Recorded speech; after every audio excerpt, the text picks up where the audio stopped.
Among the pantheon of corporations that have emerged out of Silicon Valley, Uber occupies a special place. The company is worth $100 billion. Hundreds of billions of dollars worth of trips and delivery orders have been booked using its app. I use a lot of It gets Uber. tens of billions of dollars in revenue each year. I'm getting scammed. Uber is everywhere, and the narrative of Uber is also everywhere. It says that Uber is innovative, that it can disrupt the taxi industry and make money doing it, and that it can offer flexibility and opportunity to its army of drivers. Everybody wins. There's one problem. None of that is true. Let's start with one basic fact. For a company so prominent, there's something very strange. Uber has never, not once, turned a single profit. You might be confused. How can it be that such a large company with such a popular service has simply never made money? When you find out the answer, you discover something important. You discover that Uber is fundamentally a scam, a company that exists to scam its investors, its users, and most importantly, to scam its workers. Despite everything you might hear, Uber is not a technology company.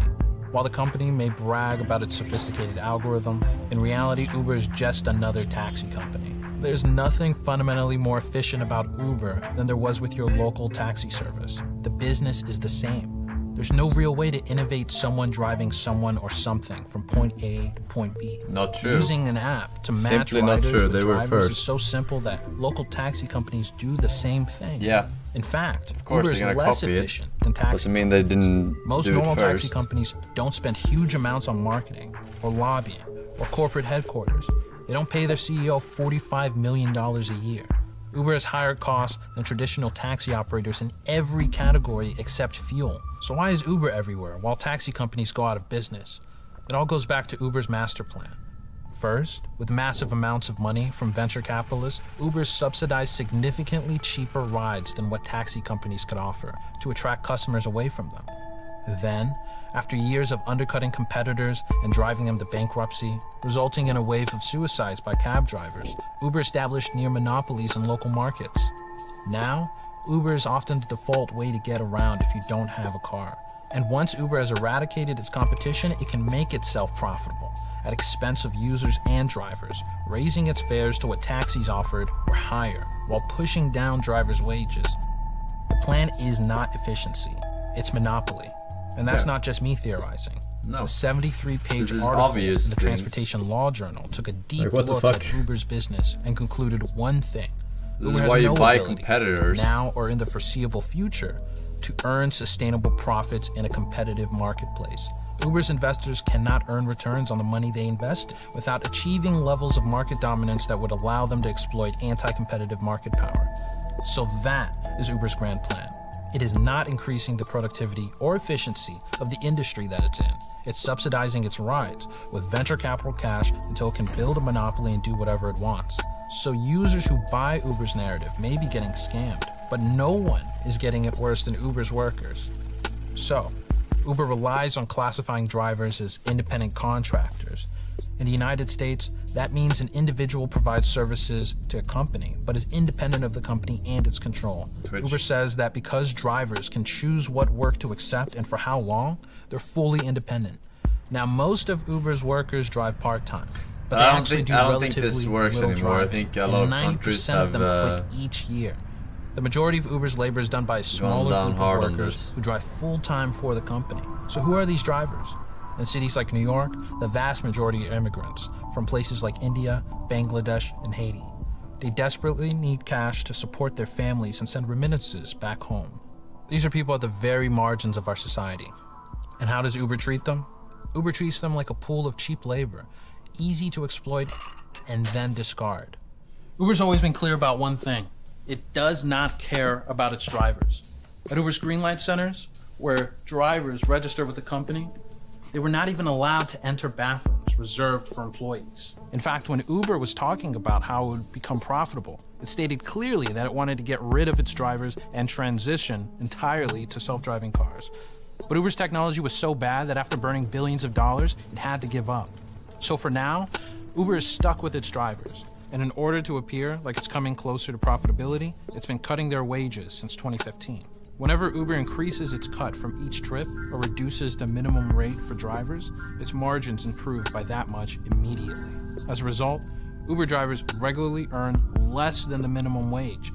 After taking hidden costs like fuel into account, the average Uber driver earns a little over $9 an hour, about 50% less than what taxi drivers made before Uber. In fact, half of Uber drivers live at or below the poverty level. 20% of them have to use food stamps to survive. Unable to afford a home, some drivers even sleep in their cars. Drivers with nothing to their name get trapped in predatory car rental schemes promoted by Uber. They garnish your wages until you've paid it off with interest. One study from Georgetown found that a third of drivers reported falling into a debt trap. Some ended up earning less than $5 an hour. And because its drivers are technically independent contractors, Uber can avoid pesky requirements like minimum wages, health insurance, or paid sick leave. Drivers can't unionize to bargain for better conditions. Uber has all the power, and it makes sure it can stay that way. When California tried to classify drivers as employees, Uber spent hundreds of millions of dollars on a campaign to overturn it with a ballot proposition written by Uber's lawyers. And even though Uber talks about flexibility, that's not what drivers actually experience. Drivers may not have physical bosses to order them around, but they're ruled by something even worse, an algorithmic overseer that's more intrusive than any flesh and blood boss could ever be. Uber's only actual innovations are in surveilling and disciplining its workforce. They're always watching, monitoring driving behavior, calculating fraud profiles, using invisible secret functions to discipline drivers as well as customers. Fall below an arbitrary threshold for ratings? Fired. Reject too many trips because you don't want to lose any money? Fired. Did a customer make a false report? Fired. So that's the freedom that Uber offers. It frees drivers to make below minimum wage, to sleep in their cars, to beg for 5-star ratings, and work themselves to the bone. But at the end of the day, Uber, like other gig companies, is an innovator. Not in technology, but in exploitation. It's leading the war against labor in ways other companies never thought possible. It oversees a pool of atomized, ultra-exploited laborers, writes its own regulations, and has done it all without earning a single cent of profit. Imagine what sort of world they'll need to— You have invested in Uber. I'm Edward Ongueso Jr., staff writer at Vice for the Gravel Institute. No, I haven't invested in Uber.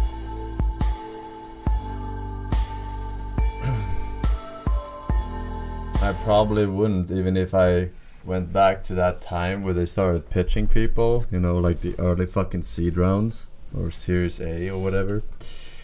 It would sound so fucking ridiculous to me, just like Airbnb, right? It was just like, this is so fucking stupid. This would never work, but it works, you know. It works, but I would never do that in the early stages. Big